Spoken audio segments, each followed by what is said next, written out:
Hey everyone, welcome in to another daily editorial here on the KE Report. We are getting an update from Eskay Mining, traded on the TSX Venture Exchange under the symbol ESK and on the OTCQX under the symbol ESKYF. I am chatting with Quinton Hennigh, technical advisor and director over at Eskay Mining. Now, just to remind everybody, Eskay Mining is focused on the consolidated Eskay property in the Golden Triangle. The company had a big drill program last year, 2021, and we are still getting results out of that program, and that's something that we're going to be focusing on here. Is a news release from yesterday, January 19th, reporting drill results from the TV and Jeff deposit zones. We had 8 holes from the TV deposit, 13 holes from the Jeff deposit. Some of the highlight numbers, both of these coming from the TV deposit. Hole 76 generated little over 10 grams per ton gold equivalent over almost 12 meters, within a 4 gram per ton gold equivalent over 117 meters. Hole 71 also has 14.44 grams per ton gold equivalent over little over 9 meters, and that's within a wider intercept of 10 grams per ton gold equivalent over 15 meters, almost 15 meters. One thing to consider too is the stock moved very well on the back of this release. Also, as we're recording this, moving up today. Quinton, start us off by just recapping this 2021 drill program and the goals around that at the TV and Jeff zone, please. That's a good starting point, Corey. So the 2021 drill program encompassed, we got about just under 24,000 meters completed. Most of that was directed at the TV and Jeff deposits, which are discussed in this news release. There were a few holes also targeting the new Vermilion discovery to the south, as well as C10. And then there was one hole, I believe, between TV and Jeff, which did encounter stockwork sulfide mineralization as well. So we had a fairly broad brush program, but, most of the holes targeted TV and Jeff. Why? Because, we really see both of these systems, especially TV now, as robust new precious metal rich VMS discoveries, of the ilk that you see at Eskay Creek. So we're just absolutely delighted with these results. And, I think there's a lot more to come. We have 42 more holes, I believe, left in the assay lab. So there is a lot of information within this news release that I will be linking to below this interview, including tables outlining the assay results from TV and Jeff. I will also post the summary of the 8 assay results from the TV zone, just so everyone can go through them, because it is a mixture of higher grade and longer widths. The big question, though, being, did these drill holes, whether at TV or at Jeff, expand on the mineralization, or were they more infill holes?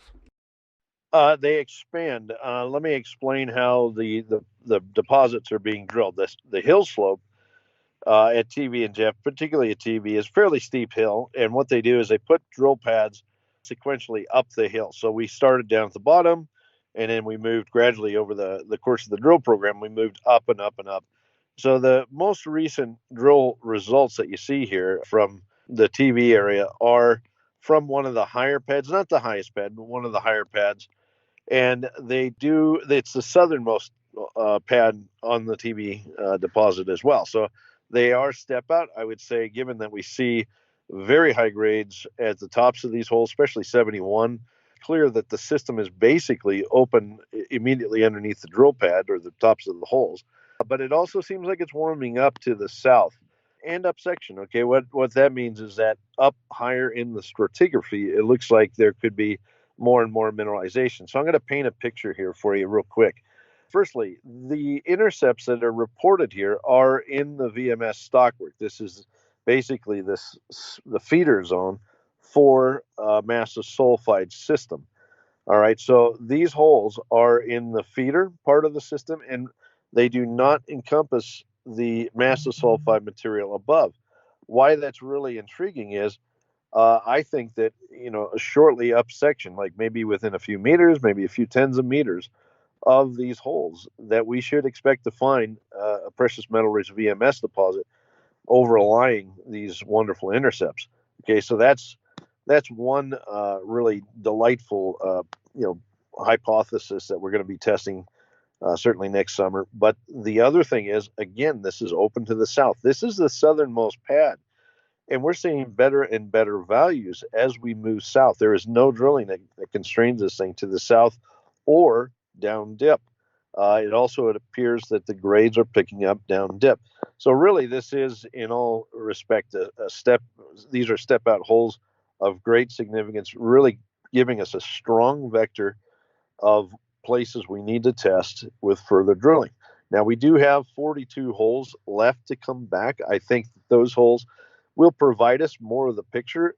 There's at least, I think, 3 holes out of that series of holes that do have massive sulfide mineralization. So it'll be very intriguing to see, our first glimpse, or I should say, our second. We announced one massive sulfide intercept in early December, I think it was. That was very good, very high grade silver, also significant gold. I think the gold equivalency was like 16 grams.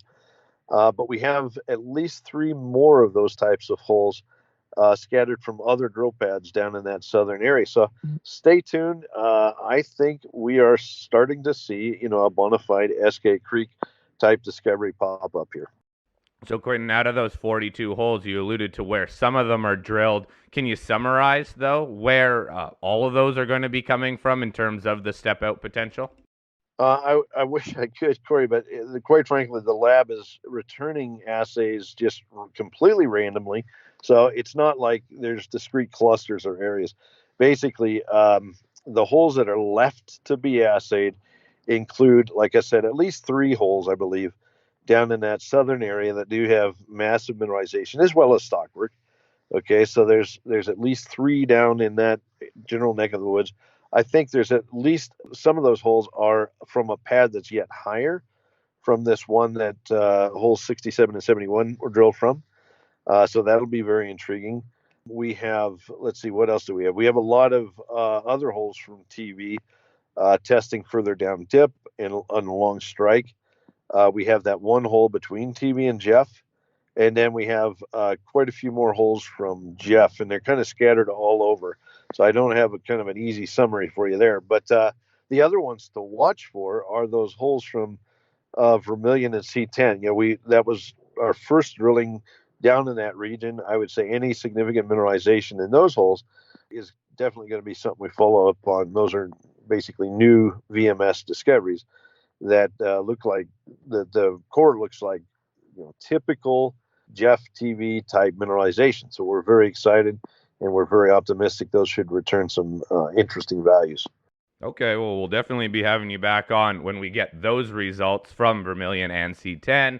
One quick note regarding these results from the TV zone is that they are all, or relatively all of them, are very near to surface. The deepest hole that we see is that hole 67 that goes down 241 meters. That has that, 2.35 grams per ton over that almost 240 meter width or length. What are you most excited about then? Is it the step out potential close to surface, or is it going down dip and exploring deeper? Well, both.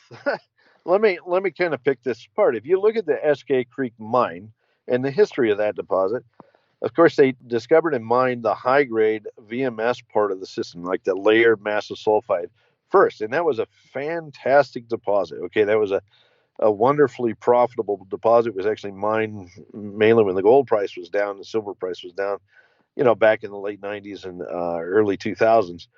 But nonetheless, it was just a killer of a mine. Okay, now Skeena is presently drilling the materials around it, stockworks and remnants of the VMS system away from that original mine. And they're up to, a stupendous, I think, 5 or 6 million ounces gold equivalent. They've even announced discovery of some new mineralization here recently.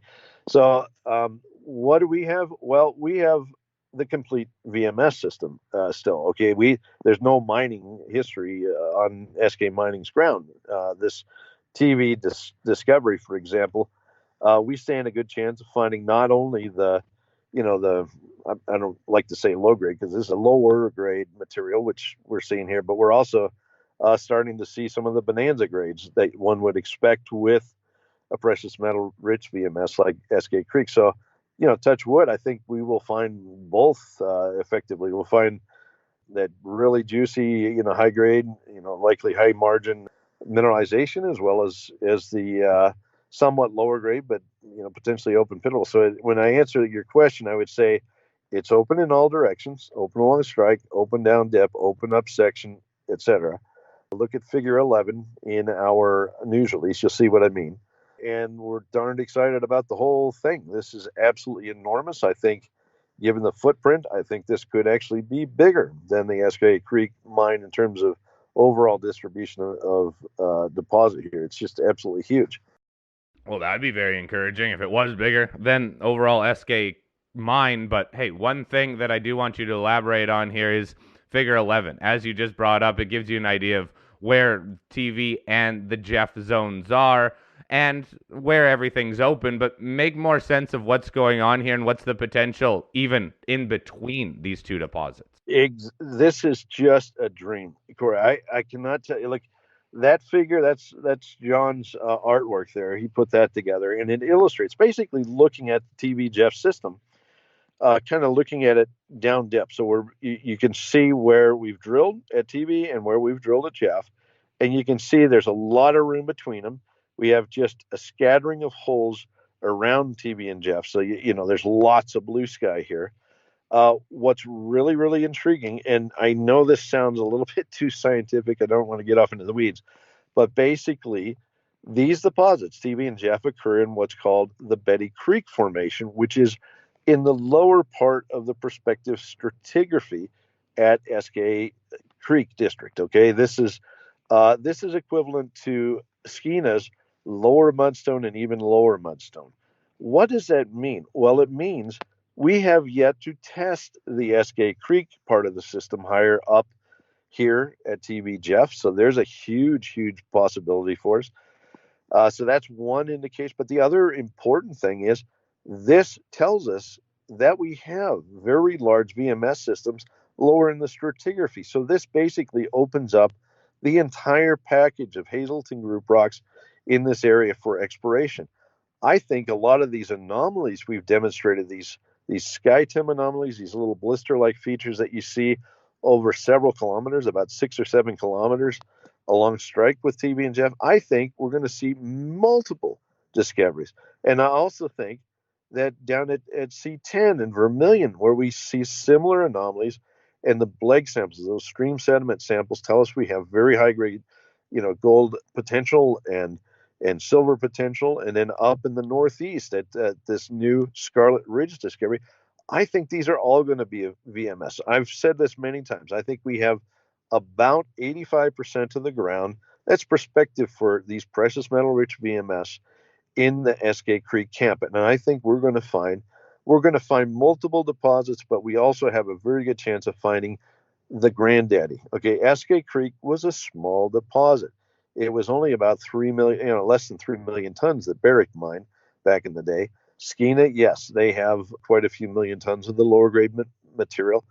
But I think given the dimensions of these, look at this intercept, 239 meters, holy cow, of mineralization, the stockwork, that's got to be a record, for any VMS that I know.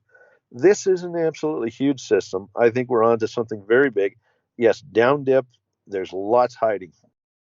Sounds all very encouraging there, Quinton, and you can clearly tell that you're excited about this. Any thoughts on how this is all going to tie into a program for this year? I realize you still have 42 holes still to come back, and the holes have been coming back kind of sporadically and randomly. But what can everybody expect in terms of follow-up work and what would be necessary here to, who knows, come out with a resource or build up some economics? We want to drill the TV Jeff area, thoroughly before we go down the road of a resource. Why drill or announce a resource when you can see you're onto a huge system? Okay, that's not going to happen this year. But here's what's going to come. Okay, over the next few months, you'll see the rest of the results. I think by maybe end of March, we should have all of the assays in hand. and present them to the market. And I think you'll be able to see a very clear picture start to emerge. Even that upper massive sulfide, I hope we'll see some really interesting things there. But then, we have these new discoveries, C10 and Vermilion. We got some assays coming back from there. That will determine what we do down there in terms of drilling. We have a lot of soils and rock chip data coming back too that will highlight some new targets.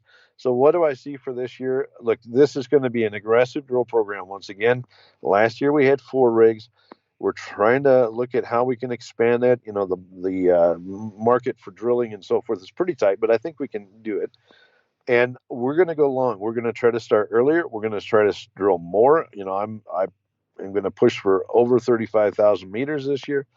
And it will be testing TV and Jeff expansion, but it will also be testing all of these new targets. You can't swing a cat without hitting VMS mineralization on this property. It is absolutely amazing. All right, Quinton, we're wrapping it up here. If anybody has any follow-up questions for Quinton or the team over at Eskay Mining regarding any of these drill results or anything that's coming, please email me, fleck@kereport.com. I will get those answered for you, and we'll follow up as more drill results hit the market. Quinton, thank you again for your time. Really appreciate the update. Thank you, Corey.